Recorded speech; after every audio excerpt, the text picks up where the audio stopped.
Hello नमस्कार, जय हिंद साथियों। तो स्वागत है आपका CCS LTC रूल 1988 के लेक्चर नंबर 3 में। इसके पहले हमने लेक्चर 1 और लेक्चर 2 में 50% पोर्शन कंप्लीट कर लिया है। आज हमें इसका आगे का पढ़ना है। जैसा कि आपको पता है कि हम हरी सिंह गौर यूनिवर्सिटी में नॉन टीचिंग जो ग्रुप बी और ग्रुप सी के लिए पोस्ट निकली हुई हैं उसकी हम तैयारी कर रहे हैं, जिसमें आपको डोमेन नॉलेज करके एक टॉपिक दिया हुआ है जिसके अंतर्गत आपको एक्ट्स को पढ़ना है। यह एक्ट आपके पेपर 1 और पेपर 2 दोनों में काम आने वाले हैं। पेपर 1 आपका MCQs फॉर्मेट में रहेगा और पेपर 2 में आपको डिस्क्रिप्शन दिया रहेगा। तो पेपर 2 के लिए हम बस जैसे ही हमारा ये एक्ट एंड होता है उसके बाद ही हम आपको टेलीग्राम चैनल पर डेली एक आपको क्वेश्चन दिया करेंगे और अगले ही दिन उसका हम आपको आंसर भी दे दिया करेंगे, जिससे आपको प्रैक्टिस भी आपकी साथ साथ डिस्क्रिप्टिव पेपर की भी होती रहे।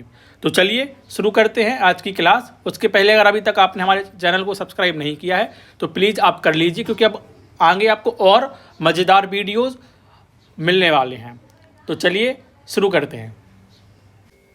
तो कल हमने नियम 7 तक देख लिए थे। आज से हमको नियम 8 देखना है, जिसमें आप पढ़ोगे अवकाश यात्रा रियायत के प्रकार। मतलब सीधी बात आपको याद रखना है, टाइप ऑफ LTC। क्या देखेंगे आप? हम इसमें LTC के हम टाइप देखने वाले हैं, कितने प्रकार की LTC होती है। तो सबसे पहला इसमें लिखा हुआ है, गृहनगर की यात्रा हेतु अवकाश यात्रा रियायत मतलब LTC सरकारी सेवक के मुख्यालय और गृहनगर के बीच की दूरी की परवाह किए बिना प्रत्येक 2 कैलेंडर वर्षों के खंड में एक बार अनुमान्य होगी। उदाहरण के लिए 1986, 87 और 1988, 89 आदि। मतलब क्या है? देखो, जो आपकी होम टाउन LTC होगी वो आपको 2 साल में एक बार मिलेगी। मतलब जो आपका ब्लॉक ईयर होता है, मैंने आपको बताया था कि ब्लॉक ईयर आपका 4 साल का होता है। जैसे आपका इसमें 86 हो गया, 87 हो गया, 1986 चल रहा है ना, 88 हो गया, 89 हो गया। तो आप इन दोनों में होम टाउन LTC ले सकते हो और इन दो में भी आप क्या ले सकते हो? होम टाउन LTC आप ले सकते हो। समझ आ गया है क्या बोलना चाह रहा है वो? अब इसमें दूसरा है, भारत में किसी भी स्थान की यात्रा हेतु अवकाश यात्रा रियायत मतलब LTC स्थान की दूरी की परवाह किए बिना 4 कैलेंडर वर्षों के खंड में एक बार अनुमान्य होगी। कैसा? होम टाउन कितने में आएगी? 2 साल में एक बार मिलेगी आपको। आपका समझो ये ब्लॉक ईयर है 86, 87, 88, 89 है ना। तो आपको 4 साल में एक बार आपको क्या मिलेगा? ऑल इंडिया LTC मिलेगा। बस यही बोलना चाह रहा है। होम टाउन कब मिलेगी आपको? 2 साल में एक बार। और ऑल इंडिया LTC कब मिलेगी आपको? 4 साल में एक बार। बस इतना है, बाकी कुछ भी नहीं है। दूरी कितनी भी हो पर आपको जरूर मिलेगी। समझ आ गया है? अब इसमें लिखा हुआ है, यदि कोई सरकारी सेवक गृहनगर की यात्रा हेतु रियायत प्राप्त करने का पात्र है और वह किसी अन्य स्थान भारत में की यात्रा हेतु रियायत प्राप्त करता है, तो वह रियायत गृहनगर यात्रा रियायत के स्थान पर मानी जाएगी और उसी के विरुद्ध समायोजित की जाएगी। मतलब क्या है? मतलब यह है कि आपको पता है कि आपको एक ब्लॉक ईयर में आपको कितनी LTC मिलना है। मैं फिर से एक बार ईयर लिख दे रहा हूँ ताकि आपको दिक्कत ना आए। हाँ, तो आपको पता है कि हर 2 साल में एक आपको LTC मिलेगी होम टाउन। तो बोल रहा है कि आप किसी भी जो आपकी गृहनगर वाली LTC है, आप इसको किस में कन्वर्ट कर सकते हो? ऑल इंडिया LTC में आप इसको कन्वर्ट कर सकते हो। सिंपल उसमें यही बोला गया है। समझ आ गया है? क्या क्या देखा है? मैं अभी एक और देख ले रहे अपन, फिर अपन समझते हैं कि क्या क्या अपन ने देख लिया है। इसमें एक चीज़ और है, यदि किसी सरकारी सेवक का परिवार उसके गृहनगर में अलग रहता है तो वह पूरी योजना के अंतर्गत मिलने वाली सभी रियायतों, जिनमें 4 वर्ष में एक बार भारत भ्रमण की रियायत भी शामिल है, को छोड़कर केवल स्वयं के लिए हर वर्ष गृह नगर की यात्रा की रियायत प्राप्त कर सकता है। मतलब क्या है, देखो इसका सिंपल सा मतलब है कि कोई सरकारी सेवक है और उसका परिवार उससे दूर रहता है, ठीक है, तो उसको, आपको पता है कि उसको एक साल में उसको कितनी एलटीसी मिलती हैं, 2 एलटीसी उसको होम टाउन के लिए मिलती हैं, और एक उसको क्या मिलता है, 2 उसको क्या मिलती है, होम टाउन के लिए क्या मिलती हैं, एलटीसी मिलती है, और एक उसको क्या मिलती है, एक उसको ऑल इंडिया एलटीसी भी मिलती है, उसको भी मिलती है और उसके परिवार को भी मिलती है। इतना तो आपको पता है। लेकिन यदि वो चाहे कि वो हर साल अपने परिवार से मिलने जाए, तो उसके लिए शर्त है कि उसको एक तो स्वयं की प्लस उसको परिवार की जितनी भी ऑल इंडिया एलटीसी है उसको क्या करना पड़ेगा, छोड़ना पड़ेगा। और दूसरा क्या है, जितने परिवार को नॉर्मल एलटीसी मिलती हैं उसको भी क्या करना पड़ेगा, छोड़ना पड़ेगा। तब जाके उसको हर एक साल में उसको क्या मिल जाएगी, होम टाउन एलटीसी मिल जाएगी। नहीं समझ आया? देखो मैं फिर से बता रहा हूँ, चलो थोड़े इजी लैंग्वेज में इसको समझते हैं। देखो, कोई एक सरकारी कर्मचारी है, उसका हेडक्वार्टर ए सिटी में है और उसका जो होम टाउन है वो कहाँ पर है, उसका बी सिटी में है। अब वह चाहता है कि मुझे हर साल अपने परिवार से मिलने के लिए जाना है, हर साल उसको परिवार से मिलने के लिए जाना है। लेकिन आपको पता है कि केवल साल में 2 बार उसको क्या मिलती है, होम टाउन के लिए एलटीसी मिलती है, और एक बार उसको क्या मिलती है, ऑल इंडिया एलटीसी उसको मिलती है। लेकिन अब उसको हर साल जाना है तो क्या करना पड़ेगा, उसको कुछ नहीं करना है, उसको स्वयं के और प्लस उसके जो परिवार को जो भी एलटीसी मिलती हैं उन सबको उसको छोड़ना पड़ेगा, चाहे वो ऑल इंडिया एलटीसी हो, चाहे वो क्या हो, होम टाउन एलटीसी हो। अगर वो उसका त्याग कर देता है, उसको छोड़ देता है, तो वो केवल स्वयं के लिए एवरी ईयर, मतलब एक ब्लॉक में 4 ईयर होते हैं, तो चारों साल के लिए वो क्या ले सकता है, होम टाउन एलटीसी ले सकता है, ताकि वो अपने परिवार से हर साल मिल सके। बस सिंपल सी बात थी, बाकी इसमें कोई भी रॉकेट साइंस नहीं था। आई थिंक आपको समझ आ गया होगा। अब आपको मैं एक चीज़ और बता दूं, मैंने इसमें ऐड नहीं किया है अभी, मैं इसको इरेज कर दूं। ये तो हमने क्या देखा है कि टाइप ऑफ एलटीसी देखे हैं कि एलटीसी कितने प्रकार के होते हैं, एक होम टाउन होता है, एक ऑल इंडिया एलटीसी होता है, ठीक है। लेकिन अगर कोई फ्रेश है, मतलब जिसकी नई नई नियुक्ति हुई है, उसके लिए एलटीसी कैसी मिलेगी। ऐसे कोई एक नया कर्मचारी है, क्या है कोई, 1 सेकेंड, जैसे कोई क्या है, कोई नया कर्मचारी है ना, तो उसके लिए एलटीसी लेने का प्रावधान क्या है। तो उसके लिए एलटीसी का प्रावधान है कि आपको ऐसा पता है कि एक ईयर ब्लॉक में 4 साल ऐड किए जाते हैं, तो वो हर 4 साल के लिए क्या ले सकता है, एलटीसी ले सकता है। हर 4 साल के लिए वो क्या ले सकता है, एलटीसी ले सकता है। और जो उसका लास्ट वाला ईयर होगा उसमें वो क्या ले लेगा, ऑल इंडिया एलटीसी को ले लेगा। मतलब शुरू के 3 ईयर में वो क्या ले लेगा, होम टाउन एलटीसी ले लेगा, क्या ले लेगा, वो होम टाउन एलटीसी ले लेगा। और लास्ट का जो उसका ईयर होगा उसमें क्या ले लेगा, वो ऑल इंडिया एलटीसी ले लेगा। किसके लिए है, जो नया कर्मचारी है। ऐसा भाई 2 ब्लॉक ईयर के लिए कर सकता है। 2 ब्लॉक ईयर मतलब कितने साल हो जाएंगे, 8 साल हो जाएंगे। एक ब्लॉक ईयर ये हो गया, और सेम ऐसे ही आपका जो सेकंड ब्लॉक ईयर होगा उसमें भी यह रूल अप्लाई किया जाएगा। मतलब शुरू के 3 होम टाउन एलटीसी मिलेगा, और जो लास्ट का जो उसका ईयर होगा उसमें वो क्या ले लेगा, ऑल इंडिया एलटीसी ले लेगा। ये सब किसके लिए है, नए कर्मचारी के लिए है। बाकी जो पुराने कर्मचारी उनके लिए क्या रूल है कि वो 2 साल में एक बार होम टाउन लेंगे। मैं आपको बता चुका हूं पहले, तो समझ आ गया है। जो नए कर्मचारी नियुक्त किए जाते हैं उनके लिए एलटीसी के लिए क्या प्रावधान है। मैं इसको आपको पीडीएफ में ऐड कर दूंगा तो आपको समझ आ जाएगा, है ना। चलिए अगला नियम देखें क्या है। तो अगला नियम है आपका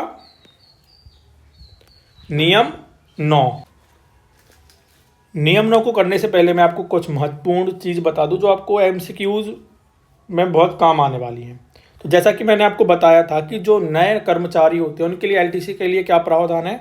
तो उनके लिए जो ज्वाइनिंग ऑफ द ईयर होता है, जिस तारीख से वो ज्वाइन करते हैं, है ना, उससे 8 साल तक के लिए उनको एलटीसी के रूल अलग होते हैं।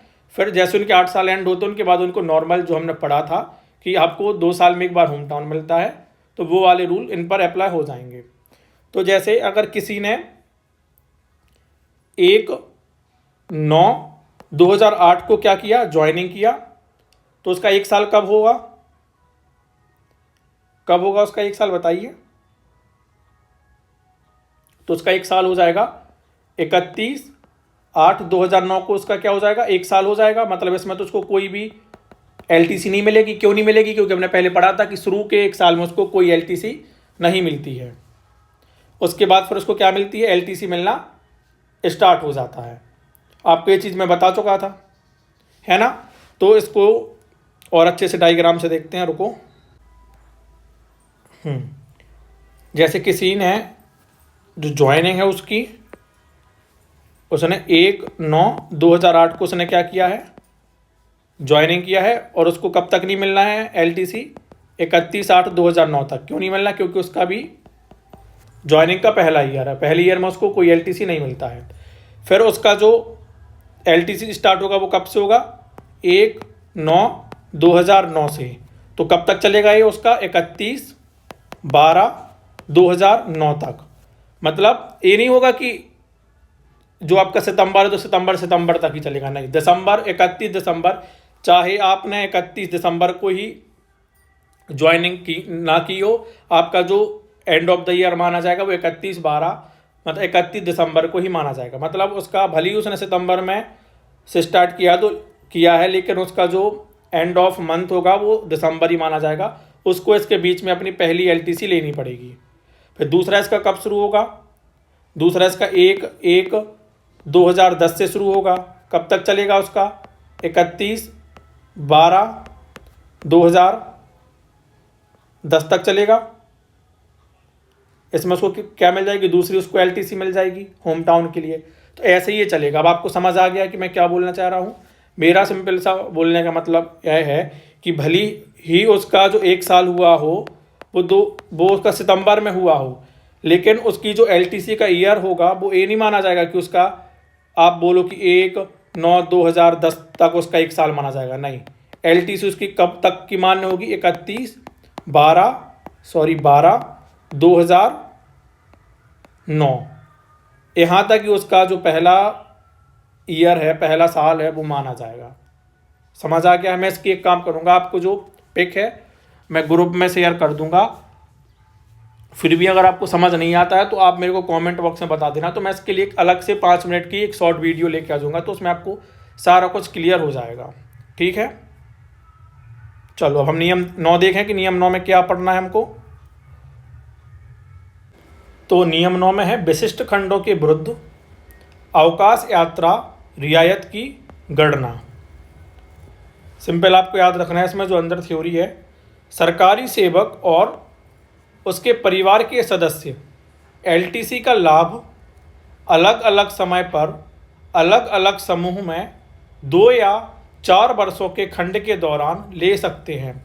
मतलब क्या है, ज़रूरी नहीं कि जब सरकारी सेवक ने एलटीसी लिया है तभी उसके परिवार को भी एलटीसी लेना है, या जिस ग्रुप में जिस समय सरकारी सेवक ने एलटीसी लिया है तो उसी समय उसको परिवार को एलटीसी लेना है, ऐसा ज़रूरी नहीं है। जब परिवार का मन होगा तो परिवार एलटीसी ले लेगा, जब सरकारी सेवक का मन होगा तो तब सरकारी सेवक ले लेगा। ना तो समय होना चाहिए सेम, ना ही आपका ईयर सेम होना चाहिए। ऐसा नहीं कि जैसे मैंने आपको बताया था कि सपोज 2017 में अगर सरकारी सेवक ने एलटीसी ली है तो 2017 में उसको परिवार को भी एलटीसी लेना पड़ेगा, तो ऐसा ज़रूरी नहीं है। बाकी आपको ये कुछ भी इसमें याद नहीं रखना है। समझ आ गया नियम 9 क्या है।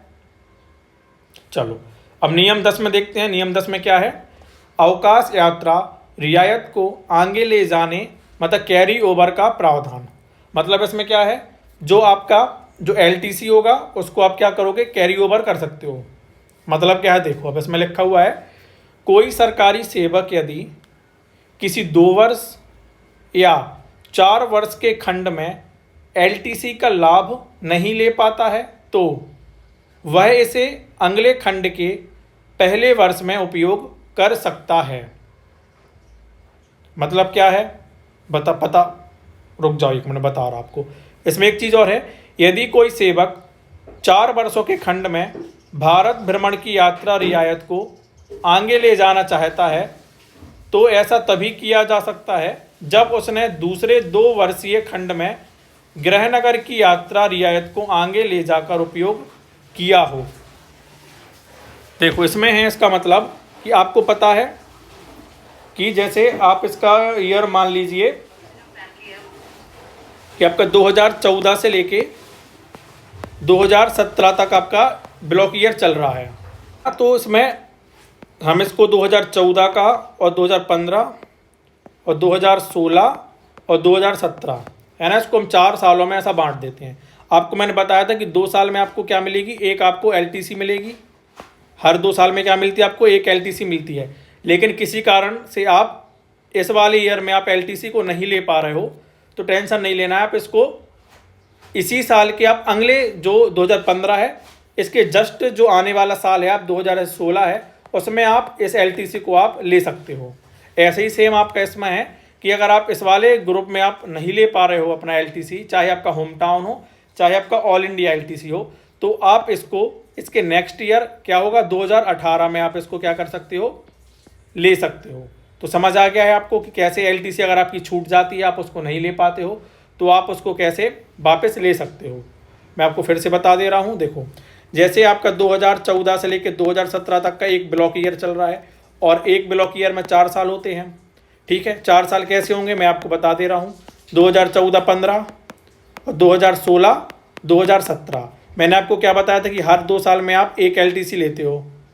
क्या लेते हो आप, एक एलटीसी आप लेते हो। लेकिन अगर आप एलटीसी नहीं ले पाते हो, जैसे आपने 2014-15 में आपने एलटीसी को नहीं लिया है, तो आप इस वाले जो ग्रुप की आप एलटीसी कब ले लोगे, तो आप इसको इस वाले ग्रुप की आप एलटीसी 2016 में ले सकते हो।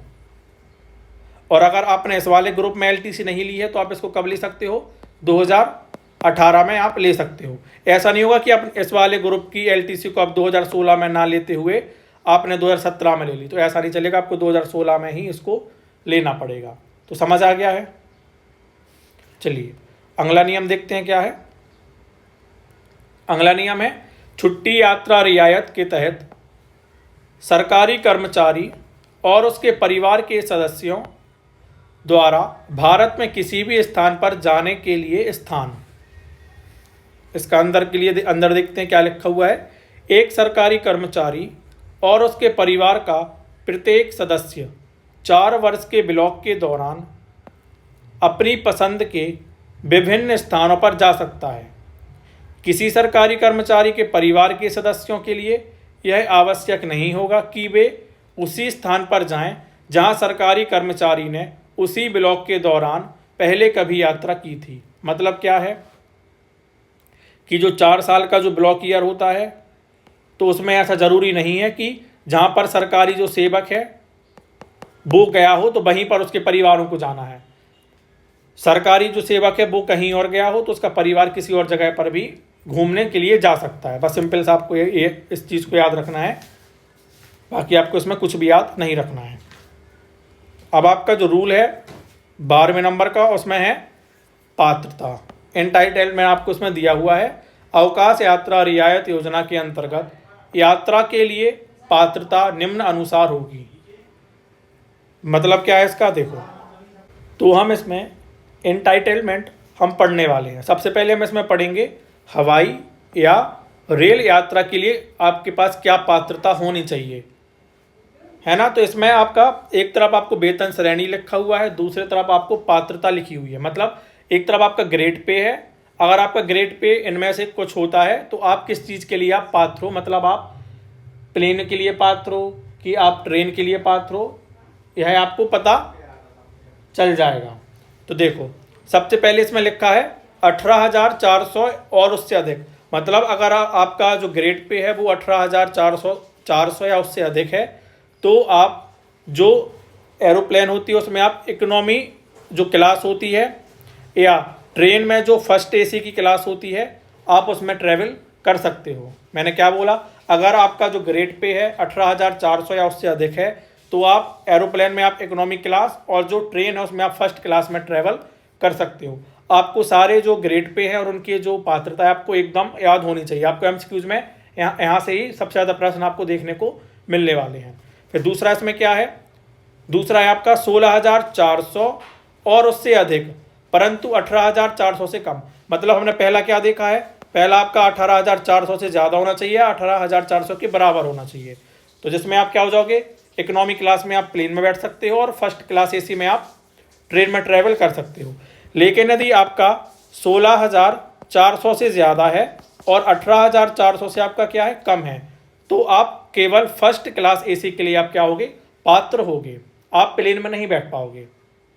ऐसे ही अगर आपका जो 8,000 से क्या है, आपका ज़्यादा है लेकिन आपका 16,400 से आपका क्या है, ग्रेड पे कम है, तो आप सेकंड क्लास एसी के लिए आप क्या हो, पात्र हो। ऐसे ही अगर आपका 4100 का ग्रेड पे या उससे अधिक है परंतु 8,000 से आपका क्या है, कम है, तो आप फर्स्ट क्लास एसी का जो टियर 3, मतलब सीधी बात आपको याद रखना है, आप थर्ड क्लास एसी में ट्रैवल कर सकते हो या जो एसी में जो चेयर कार होती हैं आप उसमें ट्रैवल कर सकते हो। लेकिन यदि आपका 4100 से कम का अगर आपका ग्रेड पे है तो आप केवल सेकंड जो स्लीपर होता है आप उसमें ट्रैवल कर सकते हो। तो आई थिंक आपको ग्रेड पे और उसके अकॉर्डिंग जो आप एंटाइटल करते हो क्लास, आपको समझ आ गया होगा। आपको इसको रटना है, यह बहुत ही ज़्यादा महत्वपूर्ण है। हमने क्या देख लिया इसमें, हवाई और रेल यात्रा के लिए हमने इसमें पात्रताएं देख ली। हमने क्या देखा है, सबसे ऊंची क्लास क्या होगी आपकी, 18,400, फिर उससे नीचे 16,400, फिर 8,000, फिर 4100, फिर 4100 से कम। समझ आ गया है। चलो अब हम देखने वाले हैं जो राजधानी एक्सप्रेस ट्रेन होती हैं, अगर उनमें आपको यात्रा करना है तो आपके लिए क्या ग्रेड पे होना चाहिए और आप किसके लिए आप पात्र होगे। तो इसमें बोला गया है कि 16,400, मतलब इसमें आपका हाईएस्ट क्या रहेगा, 16,400 से अगर आपका ज़्यादा का ग्रेड पे है, 16,000 हो या 16,400 से अगर आपका ज़्यादा का ग्रेड पे है तो आप फर्स्ट क्लास में आप ट्रैवल कर सकते हो। किसमें, जो राजधानी एक्सप्रेस ट्रेन होती हैं, चाहे आपका शताब्दी हो, है ना, वंदे भारत भी आप बोल सकते हो, जो भी आपकी ट्रेन से आप उनमें ट्रैवल कर सकते हो।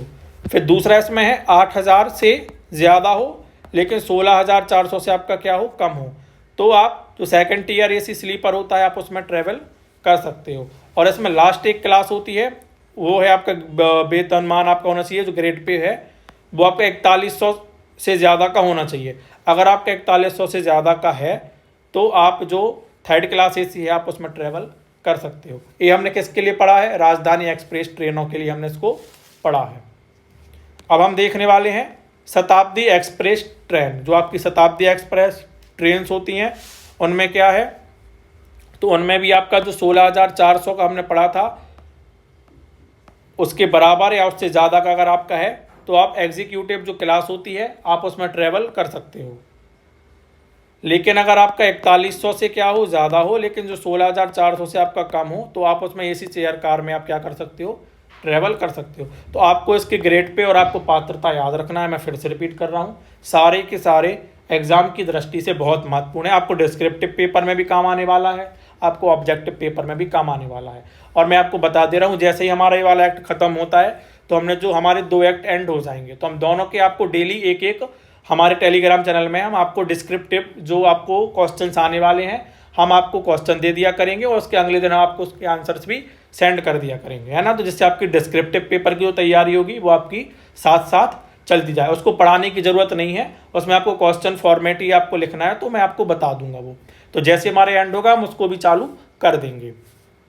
फिर इसमें लिखा हुआ है टिप्पणी, आप इसमें आपको नोट दिया हुआ है, राजधानी शताब्दी ट्रेनों द्वारा यात्रा की पात्रता केवल उन्हीं मामलों में लागू होगी जहां यात्रा वास्तव में इन ट्रेनों द्वारा की गई हो। इसका प्रयोग काल्पनिक आधार पर पात्रता निर्धारण करने के लिए नहीं किया जा सकता।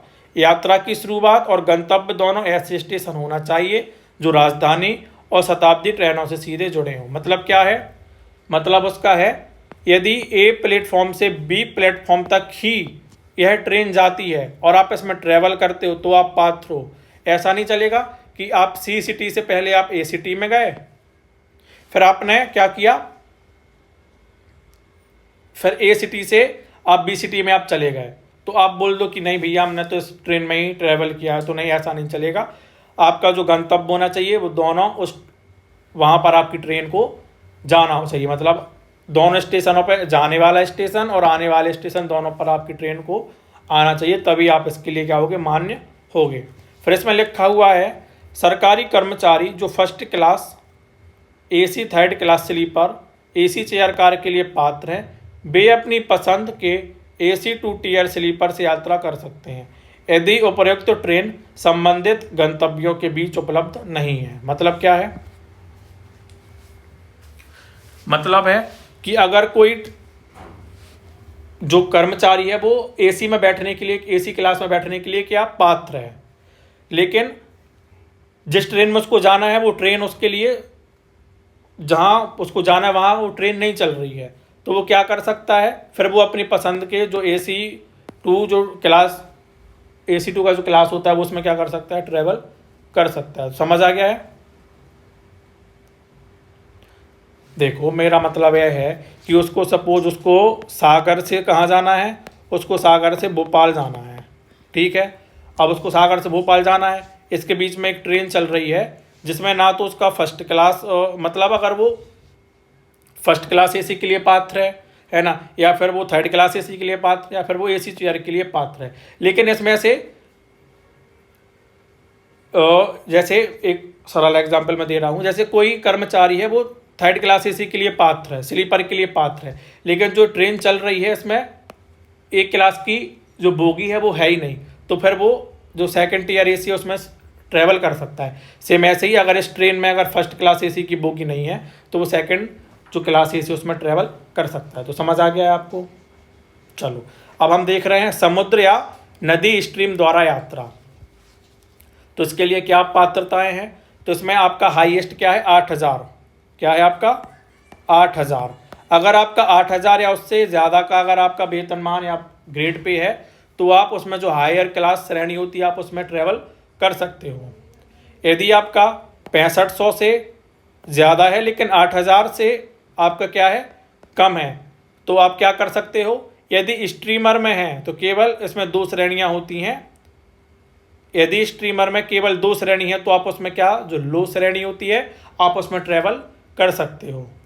यदि आपका 4100 से ज़्यादा का है लेकिन आपका जो 6500 है आपका उससे कम का ग्रेड पे है, तो आप क्या करोगे, यदि 3 श्रेणी है तो आप उसकी जो मिडिल श्रेणी या सेकंड श्रेणी होती है आप उसमें ट्रैवल करोगे।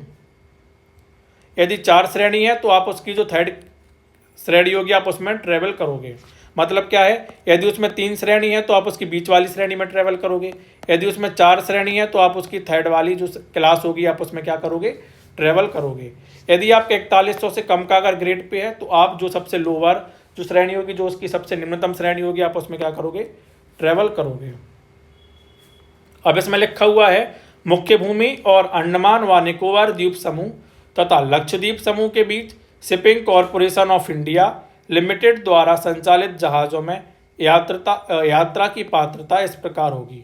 मतलब क्या है, यदि आप अंडमान निकोबार में या लक्षद्वीप में या मुख्य भूमि में अगर आप shipping corporation of India limited द्वारा जो संचालित जहाज़ हैं अगर आपको उसमें यात्रा करना है तो उसके लिए आपकी अलग से पात्रता होंगी। उसके लिए क्या पात्रता है आपकी, अगर आपका 8000 से ज़्यादा का ग्रेड पे है तो आप उसमें जो डीलक्स श्रेणी होती है आप उसमें ट्रैवल कर सकते हो। लेकिन यदि आपका 6500 से ज़्यादा का है लेकिन 8000 से आपका कम का है तो आप उसमें जो A1 की जो K1 वाली क्लास होती है आप उसमें ट्रैवल कर सकते हो। तो आपको सारी क्लास याद रखने हैं, सारे महत्वपूर्ण हैं। इसमें फिर आपका एक और है, अगर आपका 4100 से ज़्यादा का है लेकिन 6500 से आपका कम का है तो आप उसका जो बी क्लास का K1 होता है आप उसमें ट्रैवल कर सकते हो। यदि आपका 4100 से कम का है तो आप उसमें जो बंक श्रेणी होती है, बंक क्लास होती है, आप उसमें ट्रैवल कर सकते हो। तो आई थिंक आपको जो एयर वाला, ट्रेन वाला और शिप वाला आपको समझ आ गया होगा। अब हमारा बचा है रोड ट्रिप वाला। हम देखते हैं कि अगर आप बाय रोड से आप ट्रैवल कर रहे हो तो उसके लिए आपको क्या क्या पात्रताएं होनी चाहिए। तो इसमें सबसे पहला आपका 18400 या उससे अधिक का अगर आपका ग्रेड पे है तो इसमें लिखा हुआ है किसी भी प्रकार की सार्वजनिक बस, एसी बस सहित का वास्तविक किराया या एसी टैक्सी या टैक्सी के निर्धारित दरों पर यात्रा का किराया जब यात्रा वास्तव में एसी टैक्सी द्वारा की गई हो, उन स्थानों के लिए जहां रेल संपर्क नहीं है। इस शर्त के अधीन कि दावा केवल पात्रता श्रेणी की बस का किराया वास्तव में दिया गया किराया जो भी कम हो तक सीमित होगा। मतलब क्या है, यदि आपका जो ग्रेड पे है 18,400 या उससे ज़्यादा का है, तो आप जो सार्वजनिक जो पब्लिक बसेस होती हैं, चाहे आपकी एसी बस हो चाहे आपकी नॉन एसी बस हो, है ना, तो आप उसमें ट्रैवल कर सकते हो। यदि अगर आप एसी टैक्सी में ट्रैवल करना चाहते हो, है ना, तो आपको उसमें जो किराया मिलेगा वो आपको मिल जाएगा। लेकिन कब, जैसे सपोज आप इसको ऐसे याद रखो कि जैसे आप भोपाल हो, ठीक है, अब भोपाल से आपको कहाँ जाना है, भोपाल से आपको मंडदीप जाना है, ठीक है, मंडदीप आपको जाना है, ठीक। अब भोपाल से मंडदीप जाने के लिए कोई ट्रेन नहीं है, ठीक है। अब आप किससे जा रहे हो, आप बाय टैक्सी से जा रहे हो, है ना। तो आप तभी टैक्सी से जा सकते हो जब वहाँ पर क्या ना चलती हो, ट्रेन ना चलती हो, तभी जाकर आप जो एसी टैक्सी है आप उसमें ट्रैवल कर सकते हो। लेकिन आपको एक चीज़ याद रखना है, अगर इसके बीच अगर बस चलती है और अगर आप टैक्सी से जाना चाहते हो तो आपको किराया उसी का मिलेगा जिसमें कम बैठता होगा। अगर बस है, सपोज बस में आपका 250 रुपये किराया लग रहा है और टैक्सी में आपका 300 रुपये किराया लग रहा है, तो आपको जो 250 रुपये किराया लग रहा है आपको वो मिलेगा। मतलब जो भी कम होगा आपको वो मिलेगा। ऐसा नहीं कि आप टैक्सी से जा रहे हो एसी और उसमें आपका 1,000 किराया लग जाएगा तो गवर्नमेंट दे देगी, ऐसा नहीं है। जितना बस में लगे, अगर बस में कम होगा तो बस का मिलेगा, अगर टैक्सी का कम होगा तो आपको टैक्सी का किराया मिलेगा। फिर दूसरा इसमें क्या है, अगर आपका 8,000 से ज़्यादा का ग्रेड पे है लेकिन 18,400 से कम है, तो उपरोक्त के समान जो हमने ऊपर पढ़ा है सब सेम रहेगा, लेकिन आपका इसमें जो एसी टैक्सी होंगी वो आपको इसमें नहीं मिलेंगी। समझ आ गया है। अगर आपका 6500 या उससे अधिक, 6500 से आपका ज़्यादा का है लेकिन 8,000 से आपका कम का है, तो जैसा हमने ऊपर पढ़ा है सेम रहेगा, लेकिन आपका जो इसमें एसी बस है उसमें आप ट्रैवल नहीं कर सकते हो। अब देख रहे हो कि आपका धीरे धीरे करके जो आपकी जो क्लासेस है वो कम होती जा रही हैं। यदि आपका 4100 से ज़्यादा का है लेकिन 6500 से आपका कम का है, तो आप जो नॉर्मल बस होती हैं आप उसमें ट्रैवल कर सकते हो, आप इसमें एसी बस में नहीं जा सकते हो। समझ आ गया है। और अगर आपका 4100 से कम का है तो आपका इसमें जो किराया होगा वो आपको नॉर्मल बस का किराया आपको मिल जाएगा, इसमें कोई दिक्कत नहीं है। अब इसमें लिखा है, इसमें एक नोट भी है कि एसी टैक्सी ऑटो रिक्शा से यात्रा की स्थिति में किराया रसीद प्रस्तुत करना अनिवार्य होगा। मतलब क्या है, यदि आप एसी टैक्सी में या नॉर्मल टैक्सी में, आप ऑटो रिक्शा में अगर आप ट्रैवल करते हो तो आपको उसकी जो रसीद होगी, किराया रसीद, आपको उसको जमा करनी पड़ेगी, है ना। चलो अब इसमें हम देख रहे हैं कि हमने देखा था कि सड़क मार्ग यात्रा में, तो इसमें हम कुछ 3 इसमें महत्वपूर्ण पॉइंट दिए हुए हैं, हम वो देख ले रहे हैं कि इसमें क्या है। तो आई थिंक इसमें ऐसा कुछ समझाने का अब मुझे लग रहा है कि कुछ इसमें मैं देख ले रहा हूँ एक बार फिर भी।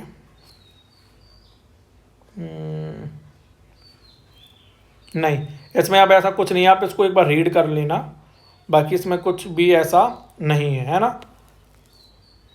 हाँ, इसमें ऐसा कुछ भी नहीं है। चलो हम अगला नियम देख रहे हैं। अब अगला नियम क्या है, तो नियम 13 हम कल करेंगे क्योंकि आज फिर बहुत ज़्यादा हो जाएगा, है ना। तो नियम 13 को अपन कल से ही कंटिन्यू करेंगे। जब तक आप एक काम कीजिए, जितना अपन ने पढ़ लिया है उसको आप नोट डाउन भी कर लीजिए और अपने शॉर्ट्स नोट्स भी बना लीजिए ताकि आपको रिवाइज़ करने में दिक्कत ना हो। तो मिलते हैं इसके अगले लेक्चर में, जब तक के लिए जय हिंद, धन्यवाद।